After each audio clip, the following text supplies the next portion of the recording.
Hello everyone, welcome back to my channel. Today we will be studying chapter number 11, problems on measurement, practice set number 47. Question number 11 to question number 16 we will be completing in today's video. Other questions I have already completed and remaining questions I will be completing in the next video. Link of the completed video is been given in the description box. Question number 1 to question number 10. The video's link is in the description box. So let's start with the first question, that is the 11th question in today's video. If one gold bangle is made from 12 grams or 250 milligrams of gold, how much gold will be needed to make 8 such bangles?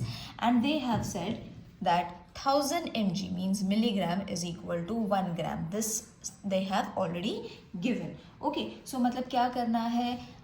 Question is one bangle is made from 12 grams 250 milligrams of gold.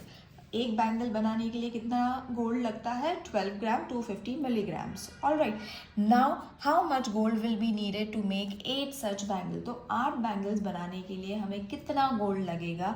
For that we have to multiply the numbers or the units that have been given. So how will you write it? It's very easy. Multiplication, simple multiplication as we have done in the rest of the sums. Same करना है. अब पहले तो हम उसको divide कर लेंगे grams and milligrams. Okay, so 12 grams 250 milligrams for gold needed for one bangle, isn't it? This is what is being given. Then we have to find gold needed for 8 bangles. Okay, तो हमने क्या कर लिया? 8 को multiply कर लिया with the given units. Okay, तो हमें क्या दिया हुआ था? 12 250 एंड हमें 8 बैंगल्स का फाइंड करना है. So the 8 number of gold bangles. Alright, तो जब हम एक बैंगल को लगने वाला गोल्ड जो है उसको 8 बैंगल से मल्टीप्लाई करेंगे तो automatically we will be getting the gold needed for 8 bangles. Okay, तो अब सिंपल मल्टीप्लिकेशन कैसे करना है? 8 zeros are 0, 8 5s are 40. जैसे मैंने पहले भी बताया हुआ था in previous videos also have shown कि हमें डायरेक्टली मल्टीप्लाई करना है. कन्वर्जन अपने आप होते रहेगा if we are following the simple multiplication, addition and division rules. Okay, तो हमें ज़्यादा कुछ कन्वर्जन करने की और कन्फ्यूजन क्रिएट करने की ज़रूरत नहीं है if we are following the simple multiplication. Okay, so 5 8s are 40, 8 2s are 16, 17 18 19 20. सो 0 यहाँ पे आ जाएगा and 2 will be carry forwarded. 8 2s are 16, 16 plus 2 is going to be 18. तो 8 यहाँ पे 1 अगेन कैरी फॉरवर्ड हो जाएगा on the next number. This is simple multiplication. 8 1s are 8 plus 1 9. So जो हमने कन्वर्जन करने के बाद मिलने वाला है the same answer we have got it by simple multiplication also. तो क्यों कन्फ्यूजन क्रिएट करना है? We have already got the answer by simple multiplication also. Okay, so conclude the answer. Therefore 98 grams of gold, क्योंकि अभी milligrams में तो कुछ है ही नहीं तो डायरेक्टली हम 98 grams ही लिखेंगे. 98 grams of gold will be needed for 8 bangles. Clear? Isn't it easy to solve? So this way only we have to solve rest of the sums also. Let's move on to the next sum, which is the 12th one. How many pouches of 20 grams cloves each can be made from 1 kg to 40 grams of cloves? Okay, cloves मतलब it is a kind of spices. तो उसके हमें pouches find करना है in order to find कि एक pouch में इतना बैठता है, that is 20 gram of cloves. तो 1 kg 240 grams क्लोव्स है तो कितने पाउचेस बनेंगे? That we have to find. Okay, so I think the question is clear to everyone. सबसे पहले तो क्वेश्चन समझने वाली बात है. If we are clear with the question it is very easy to find the answer then. So अब हम find करेंगे क्लोव्स इन ईच पाउच, एक पाउच में कितना क्लोव्स है उन्होंने दिया हुआ, दैट इज 20 ग्राम्स. ओके, और हमें याद रखना है 1 kg is equal to how much, 1000 grams. तो ये यूनिट हमें तो याद है ना.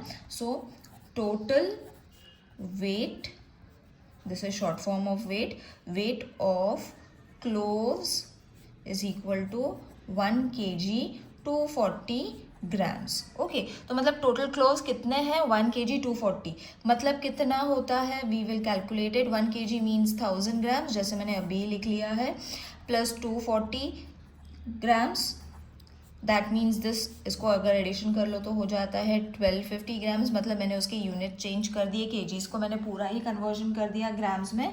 Now what we have to do, we have to find number of pouches. मतलब अभी हमारे पास 240 ग्राम क्लोव्स है, तो उसके लिए हमें कितने पाउचेस लगेंगे, that we have to find. So 1240 not 240, 1240 divided with 20. Okay, तो अब यहाँ पे मैं सिंपल डिवीजन बताऊंगी कि डिवीजन कैसे करना है, बिकॉज हमें एक पैकेट के लिए लगने वाला दिया हुआ है एंड ज़्यादा का फाइंड करना है, that means we have to divided. Okay, तो डिवीजन के लिए तो सबसे पहले हम लोग क्या करेंगे, सबसे इजी मेथड है कि 0 0 पहले कट कर लो, तो अब बच जाएगा 12 4 डिवाइडेड विथ 2. ओके, सो मैं यहाँ यहीं पे डिवाइड करके बता देती हूँ. So 2 6 are 12, 4 2 2s are 4. Okay, so the answer is 62. तो कितने पाउचेस लगेंगे, therefore 62 pouches can be made, है ना. वी हैव टू फाइंड कि इतने केजीज का एंड ग्राम्स का क्लॉथ थे, तो कितने पाउचेस लगे, तो 60 pouches, 62 pouches can be made from 1 kg 240 grams of cloves. Clear children? It is very easy. Don't get confused. अगर कुछ लगता है while solving, do let me know in the comment section. Now let's move on to the third question, which says Seema's mother bought 2 meter 70 centimeter of cloth for a kurta. Okay, मतलब एक कुर्ते के लिए कितना cloth लगता है, 2 metre 70 centimetre cloth for a kurta and 2 metre 40 centimetre for a shirt. Kurta के लिए इतना अमाउंट एंड शर्ट के लिए इतना amount. How much cloth did she buy in all, in all मतलब उसने टोटल कितना क्लॉथ बाय करा है, that we have to find. So जो भी यूनिट्स दिए हुए हैं we will use them and add the number. Okay, सो सबसे पहले तो हम मीटर एंड सेंटीमीटर लिख लेंगे, then we will divided. So 2 metre 70 centimetre cloth for kurta, right. फिर 2 metre 40 centimetre cloth for shirt. All right, तो अब हमें उसे ऐड करना है, सिंपल एडिशन है, so that we will get total cloth needed. ठीक है, तो ये हो जाएगा 0 7 + 4 is going to be how much, 11.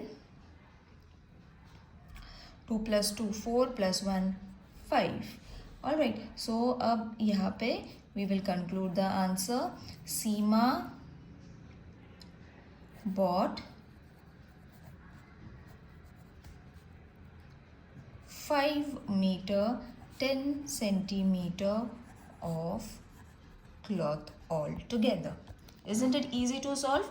Now let's move on to the 14th sum, which says a water tank holds 125 liter of water. एक tank है जिसमें कितना पानी भर सकते हैं, 125 liter of water. If 97 liter 500 milliliter of water is used, how much water remains in the tank? Okay, so 125 litre of water का capacity है उस टैंक का, उसमें से 97 litres 500 millilitre of water is been used.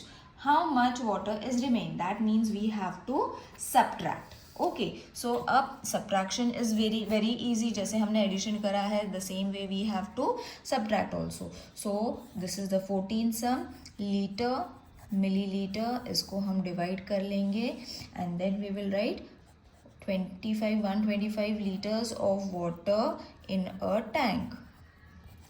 Okay, let's keep it simple, ज़्यादा confusion नहीं करेंगे. Okay, then 97 litre 500 millilitre water is used. All right, तो अब हमें इसे सब्ट्रैक्ट करना है. This will be zero, this will be zero, ये हो जाएगा 10, ये हो जाएगा 4. 4 को 7 से नहीं करेंगे तो इसको हो जाएगा 14. 1 वी हैव बोरोड फ्रॉम 1 2, तो 1 यहाँ पे आ जाएगा. 1 and 9 can not be subtracted. फिर इसको 11 करेंगे. 1 अगेन हमने यहाँ से बोरो कर लिया तो फिर ये हो जाएगा 0. ओके, तो ये हो गया. अब वी विल सिंपली सब्ट्रैक्ट.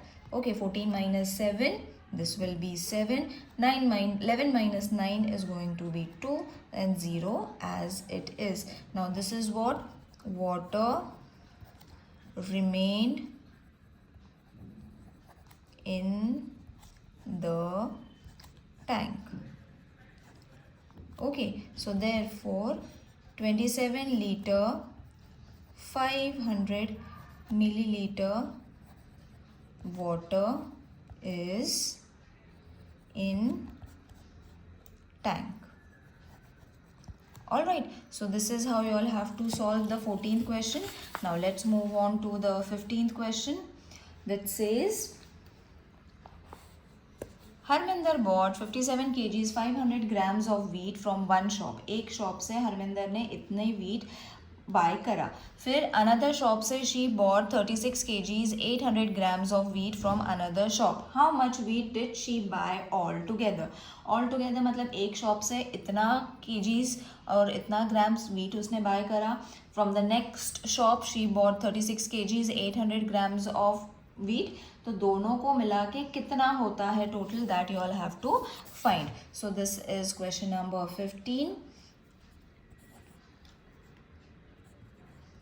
तो उसका कंक्लूजन होता है kgs एंड ग्राम्स. तो 57 kgs 500 grams, 36 kgs 800 grams. ये था from wheat from first shop. You all can say wheat from one shop और फर्स्ट शॉप. ये था wheat from another shop. All right, तो इसको हमने ऐड कर लिया. ये होता है 0 0. अब हमें मिलेगा wheat, पहले ये लिख लेते हैं, बॉट ऑल टुगेदर, मतलब टोटल कितना उसको wheat मिला या बाय करा. सो 8 + 5 इज 13. 3 यहाँ पे 1 कैरी अप हो जाएगा. 7 + 1 8, 8 + 6 14. All right, 5 + 1 6, 6 + 3 9. So therefore Harminder bought 94 kg 300 gram of wheat altogether. Clear students? It's very easy to solve. So this is the way you all have to solve question number 15. Let's move on to question number 16, which is going to be the last sum of this video. The next video I will be solving the other sums, that is from question number 17 to 20. Now the question is, Reno took part in a 100-meter race. 100-meter का race था. She tripped and fell after running 80 meter 50 centimeter, not 500, 80 meter and 50 centimeter. How much distance did she have left to run? मतलब 100 meter का race था, 80 meter and 50 centimeter she completed. उसके बाद वो गिर गई, तो कितना सेंटीमीटर एंड मीटर बाकी था to be completed? Okay, तो हमें क्या करना है, माइनस करना है. These amounts are to be subtracted. So how you will write this? Meter, centimeter. So 100 meter का रेस था, that means total distance था ये. Total distance of race track और ट्रैक, उसमें से हरमिंदर ने कितना कंप्लीट करा? हरमिंदर नहीं था, उसका नाम क्या था? Renu. 80 metre 50 centimeter she completed. We will not take this 0. Why have I taken 1 0? I don't know, but we have to only use 2 zeros over here. Okay, so 50. Now this is going to be distance covered. Now subtract करना है, so this will be 0. ये 10 हो जाएगा because 0 में से 5 नहीं जाता है. 1 हमने ये 0 से बोरो करा है, तो दिस विल बी 9. 9 को कोई वैल्यू नहीं थी, we got this 9 from this 0, so again we will use 9. This 9 is been borrow from 1, तो ये हो जाएगा 0. 10 minus 5 5, 9 minus 0 9, 9 minus 8 1. So the total distance left is supposed to be left to cover. तो end करना है. Renu had left 19 meter 50 centimeter distance to complete. Okay, I hope till here all the questions are clear. See you in the next video. Till then, take care. Bye.